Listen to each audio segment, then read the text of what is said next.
Hello, welcome back to the third class of Austin 101, Our State Government Explained and How to Participate. Amazing, right? The last two classes, so thankful for all the information that Trayce's given us. This is really going to help you in your day-to-day walk as a believer, as a Christian in Texas, to know how to navigate Austin, how to really affect change in our Texas legislature. So we're excited about being with you for the final class. This is class 3 on the Texas Constitution and the impact of the legislature. Now, reminder to connect with us at Christians Engage. We've got so many things going on. We want to connect with you. We want to help you to pray, vote, and engage, get people to take our pledge and get them into our system so that we can build a family of Christians around Texas and around America that are praying, voting, and engaging regularly. I know Trayce's about to give us a whole bunch of more information, but I just want to remind you as we're beginning this final class, we are funded solely by Christians just like you. It's so hard. Trayce, I remember when we first started this ministry, it was so hard for us to ask people for help, but yet we knew that God had called us to really expand the mission and the vision around Texas and now even around America. So we want to invite you into the story and we invite you into our family by helping us. If this class has blessed you, we have so many other classes we want to produce. Would you help us fund another educational class for the future? You can do that with a gift of $1,000 or more. You can do that with $500, whatever God lays on your heart. Be obedient to pay this forward to another class because we've got so many classes in our heart that we want to make available to other people. Would you sponsor a church appearance? A lot of people don't know this about our ministry, but we never ask churches to give us an honorarium or help us up front. We build relationships with pastors and we give them this ministry, this parachurch ministry, to help their church pray, vote, and engage regularly. We give that for free, and they don't have to bless us if they don't want to. So we want to keep that happening. We want to be able to travel to those cities for free. And we want to do what we need to do. So would you sponsor a church appearance? That would be easy for us. Those cost us about $500 to $1,000. Would you sponsor our emails or our prayer texts? Would you help us write an article on prayer, voting, engagement for our newsletter and for our website? So all those things matter. Every dollar sowed into this ministry helps us to affect change and save our republic for good. So you have a part, I have a part, Trayce has a part. We are so thankful for your participation and join the family of Christians Engaged. Now I'm going to turn it over to Trayce Bradford to continue class 3. Welcome back for the third and final class in the Austin 101 teaching. Today we're going to talk about the Texas Constitution and the redistricting process, among other things. The Constitution defined. The foundation or basic law lay out the structure and function of a government. The history of our Texas Constitution. The various constitutions reflect the history of our state, Texas. As we discussed earlier, has been governed under many constitutions. Let's go through them quickly here. Before Texas became a republic in 1824, it was governed by Mexico. In 1827, Texas and Coahuila combined as a state under Mexico and created the Coahuila y Tejas Constitution. Under the Constitution, the legislative body was unicameral. Serving as the head of this was the state governor and vice governor. They were elected by popular vote and served 4-year terms. Texas became a republic in 1836 and adopted the Constitution of the Republic of Texas. Major portions of the U.S. Constitution were used in this new state constitution.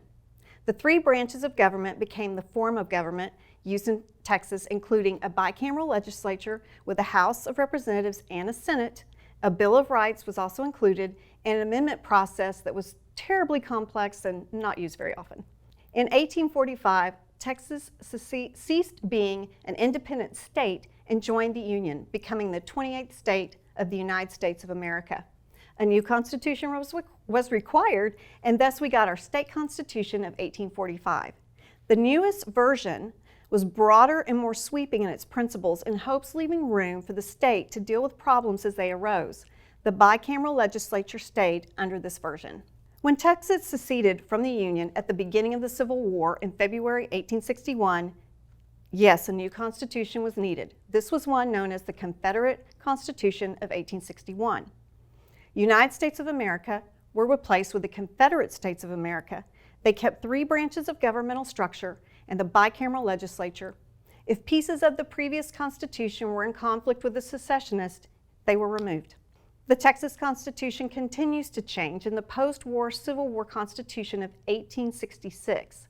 This comes about at the end of the Civil War. To rejoin the Union, this Constitution must include in the document that secession is illegal and slavery is abolished. Fun fact number 1, at that point legislators their pay increased to $8. And fun fact number 2, governors could only serve for 8 years in any 12-period time frame. The next constitution in Texas history is the Reconstruction Constitution. In 1869, the federal government required that the new constitution must be drafted under the Reconstruction Act. This constitution had to include U.S. Constitution as the supreme law of the land, equality of law is extended to all, compulsory school attendance law. Fun fact, Texas Constitutional Convention of 1869 dissolved due to the factional differences that left no final draft. The military leaders actually came together, pulled the information from that Constitutional Convention, and published this version in 1869. The Texas Constitution of 1876 is the final constitution in this line and is the one we will operate under today. The Grange, a group of very powerful agrarians, helped with this constitution, reducing the size and the scope of government. In the 1876 version, you will see a balanced budget is mandated, salaries are reduced for governmental employees, a breakdown of the governor's power, then it was going to be spread across the lieutenant governor, attorney general, state comptroller, treasurer, and land commissioner. Courts split into both civil and criminal. Fun fact number 1, under this Constitution in 1876, the legislative session became 140 days every other year. Fun fact number 2, Texas does have a Bill of Rights and it's in Article 1, Section 2. Fun fact number 3, the Texas Constitution is one of the longest, if not the longest, in the United States, which shouldn't surprise us because we do everything bigger in Texas. Constitutional amendments. What is a constitutional amendment? A modification of the Constitution of the political organization or other type of entity. Amendments are often interwoven into the relevant sections of an existing Constitution and they directly alter that text. A constitutional amendment in Texas will be a joint resolution that must be approved by 2/3 of the House and the Senate chambers. After this step, it is approved it passes through the legislative process and passed. Remember the bill process we discussed in the prior sessions and how the clock matters in this process. These House joint resolutions and Senate joint resolutions must go through the same process to reach you, the voter. It will then go to a ballot to be voted on by the public in a general election. The final passage of a constitutional amendment is in the hands of the citizen by voting them in with a simple majority. Fun facts. As of the 86th legislative session, the Texas Legislature has proposed 690 amendments to the voters, and of those, 507 have been adopted. So since 1876, 507 constitutional amendments have been voted upon and implemented by the voters. That's a lot of amendments. Next, we're going to talk about redistricting. We're going to define it for you first. Redistricting is the process of dividing a state into congressional, legislative, and other type, for example, a school board of education, district. It's based on population to equalize the population among those districts. The legislature is responsible for passing redistricting legislation. You can actually use the bills regarding redistricting, you can actually see these bills all the way back to 1901 in the Texas archives. Our redistricting history shows part of our Texas history in its story. Let's take a closer look at the basics of redistricting.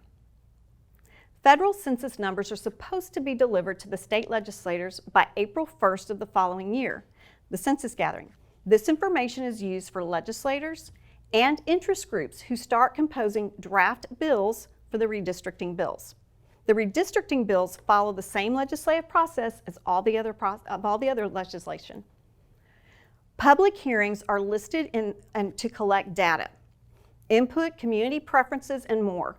These hearings also promote public awareness of redistricting. Public hearings will also be held during the legislative session on redistricting.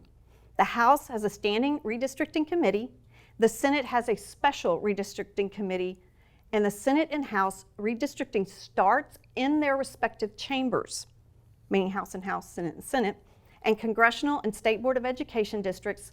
That legislation and the congressional legislation may start from either chamber.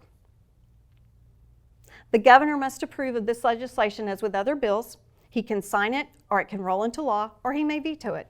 If the Senate and the House districts are not delineated during session, then the Legislative Redistricting Board, composed of, here are those familiar names again, the Lieutenant Governor, Speaker of the House of Representatives, the Attorney General, Comptroller, Land Commissioner. They must adopt a plan. This board only has this jurisdiction for several months following the session. If the congressional or the State Board of Education, SBOE districts, are not drawn, the governor may call a special session. If the governor fails to call this session, the courts will determine the districts, as well as for the Senate and the House if the Legislative Redistricting Board fails. Enacted redistrict plans are filed with the Secretary of State. Their new districts should take place before the next major primary and general election, barring any lawsuits. Suits may be filed challenging redistricting maps. The allowance is made in both the Texas and the U.S. Constitution. Courts may either change the maps or require the legislature to change the maps. Fun fact, since 2013, Texas is no longer, they don't have to meet the federal pre-clearance for redistricting. That was struck down by SCOTUS, and it was considered to be not good for us, and this gives us now a piece of Voter Rights Act. How the legislature affects all of our lives. How we drive, where we drive. Transportation. The Texas Highway Department, or TxDOT, is over what happens in Texas regarding highway systems and public transportation. The Texas Highway Department was originally established only to receive funds from the 1916 Federal Aid Road Act, and it's still here today. These federal monies were to go to all states that had state highways and departments that were undertaking the road building. The gas tax and auto registration fees account for much of the state revenue that goes toward highway construction and maintenance. The funds, or those monies, are deposited either into the State Highway Fund or the Texas Mobility Fund. The State Highway Fund, that's where they take care of construction, maintenance, and policing public roads. The Texas Mobility Fund is administered by the Texas Transportation Commission. It is a revolving fund. It's to provide a way for financing needs, say if there's new construction, if they're going to expand, design, acquisition of right-of-ways. And this is really interesting. The commissioner courts of a county may exercise general control over all roads, highways, and bridges in their county, per the act you see on the screen. Because we have been discussing the budget and the role of the Legislative Budget Board, below is an excerpt from a report submitted by the Legislative Budget Board to the Legislature to review regarding the transportational needs. And I'll just let you look at that, but I wanted you to get an idea kind of how all this runs together and how interconnected all this is. Water. Do we think about what we drink? The Texas Water Development Board. The Texas Water Development Board's history reaches back into the early part of the 20th century and tracks the climate and culture of the state. Similar to what we saw with the development of the Texas several constitutions and state redistricting, we can see a glimpse of the state's history through the evolution of how our state deals with one of its most precious resources, water. In 1913, the legislature created the Board of Water Engineers to handle the appropriations. Then, in 1954 through 56, Texas saw its worst drought ever. In 1957, the Texas Water Development Board was created through the legislative action and constitutional amendments. Then in 1977, the three water agencies that had existed at the time, the Texas Water Development Board, the Texas Water Rights Commission, and the Water Quality Board, were combined by the Texas Legislature into the Texas Department of Water Resources.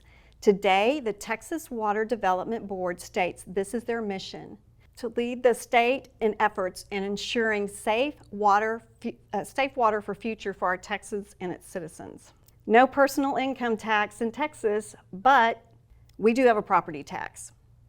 And this comes straight from the Texas Comptroller's website. Property taxes are local taxes that provide the largest source of money local governments use to pay for schools, streets, roads, police, fire protection, and many other services. Texas law establishes the process followed by local officials in determining the value for the property, ensuring that values are equal and uniform, setting tax rates, and collecting taxes. Local government do hold public meetings in regard to tax increases, and the public may petition for a public vote if increases in property taxes are above a certain limit. And here are some examples of exemptions. They may petition a $25,000 reduction in appraisal value if you have been a resident in your property since January 1st of that year. This could amount in $450 less in taxes. Other exemptions are for senior citizens, the disabled, over 55 and widowed with a spouse having been 65 or older, and also disabled veterans. A not so fun fact, Texas has one of the highest property taxes in the nation. Sales tax. A sales tax is a consumption tax imposed by the government on the sale of goods and services. A conventional sales tax is levied at the point of sale, collected by the retailer and passed on to the government. Texas state level, it's 6.25, but with local government add-ons, this will bring your local tax rate up to about 8.25 in most areas.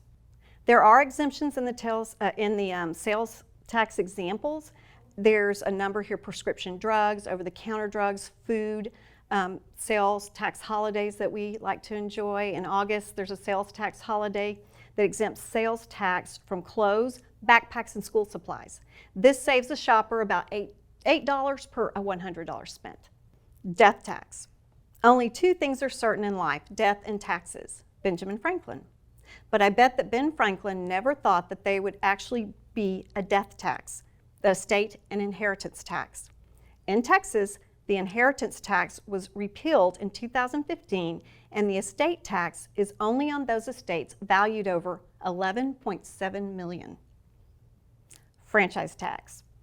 A franchise tax is a levy paid by certain enterprises that want to do business in certain states. Some entities are exempt from franchise taxes, including fraternal organizations, nonprofits, and some limited liability corporations. Franchise taxes are paid in addition to federal and state income tax. This tax is based on total business revenue exceeding $1.18 million at 0.75% on some wholesalers and retail business. This rate may increase, however, to 0.95 on non-exempt businesses. Example of some exempt businesses from this tax would be sole proprietorships, general partnerships owned directly by a single natural person. A few other random taxes in Texas: gas tax, hotel tax, and fireworks tax. Austin impacts our lives and the issues we care about as Christians.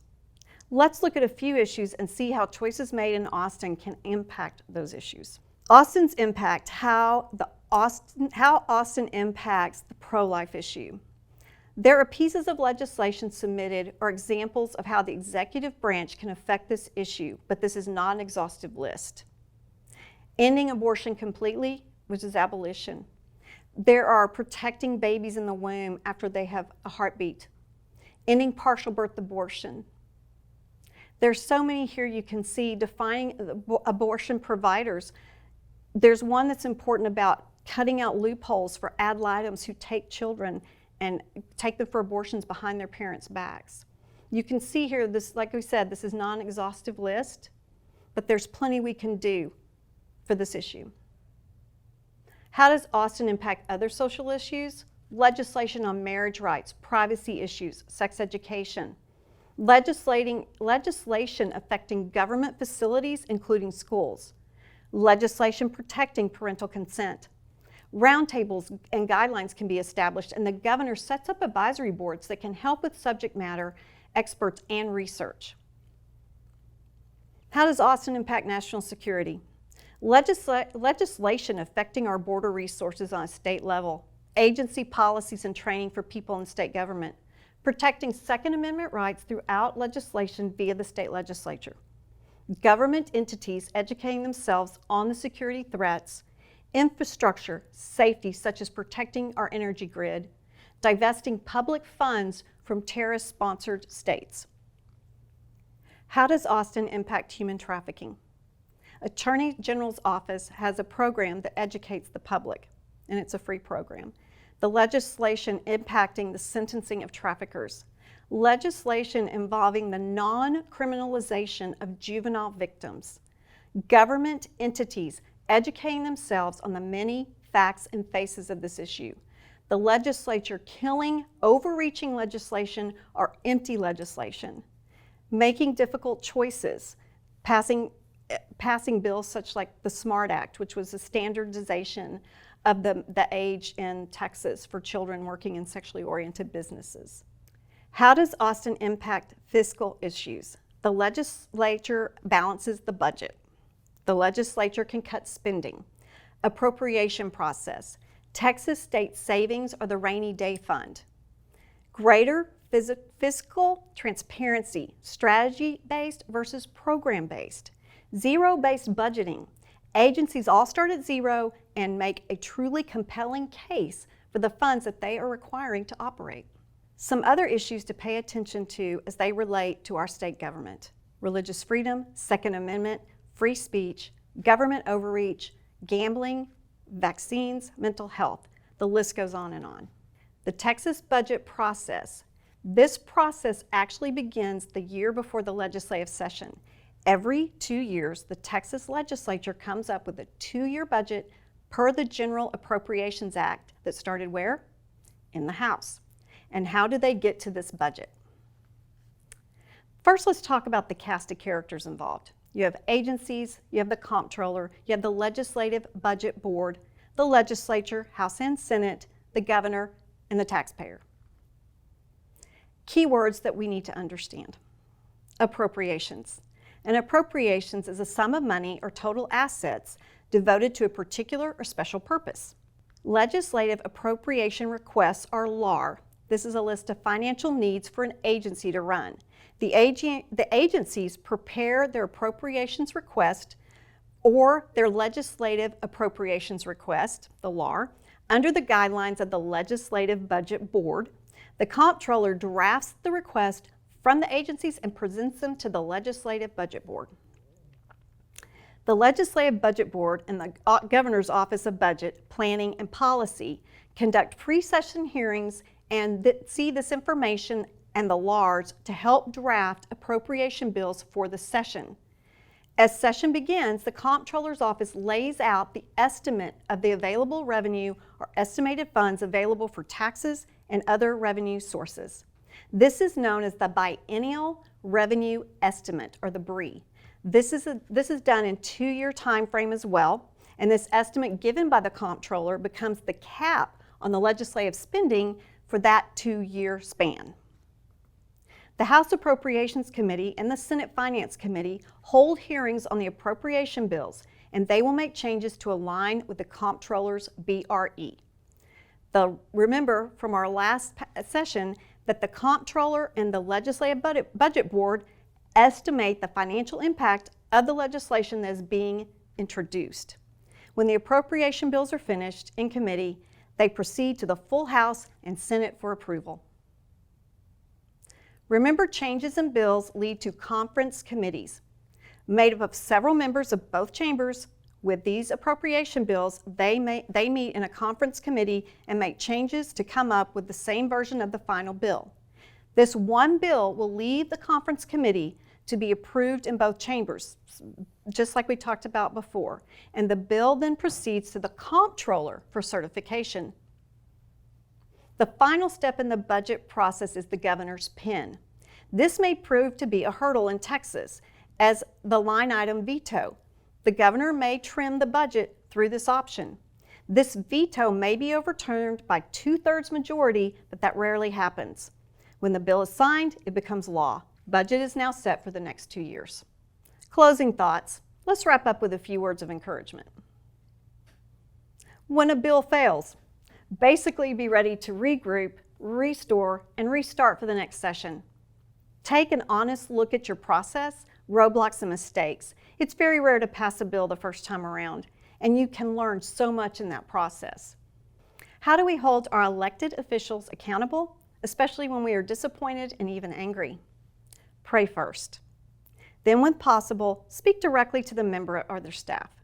Always stay respectful, and remember, one may be very firm, direct, and even definitive without getting tacky or going for the ad hominem approach. Sometimes you may find a situation where you don't have direct contact with the official or they are shutting down those particular areas. You can take the situation or the concern public, but you can always do it in a respectful manner. As believers, we have incredible resources such as prayer, godly wisdom, and His Word to help guide us in this government arena. We are called to be salt and light and can do that while we're working with whom we agree and disagree. Don't, however, give up on truth for a position of favor or to be given a seat at the table. It won't end well. Always be faithful to speak the truth and season your words with grace and salt. We have an opportunity and a responsibility to have hard conversations with our state officials, to hold them to account, and to have an expectation they will honor their words, all while speaking boldly with the love of God. Love, be kind, speak truth. Mix truth with mercy and watch what God will do. We conclude with our mission here at Christians Engaged. Pray for our state and elected officials. Vote in every election, even primaries. Engage, become politically educated, and take steps to impact your world. We can all impact Austin if we are obedient with the part that God lays on our heart. Thank you. We're here to help.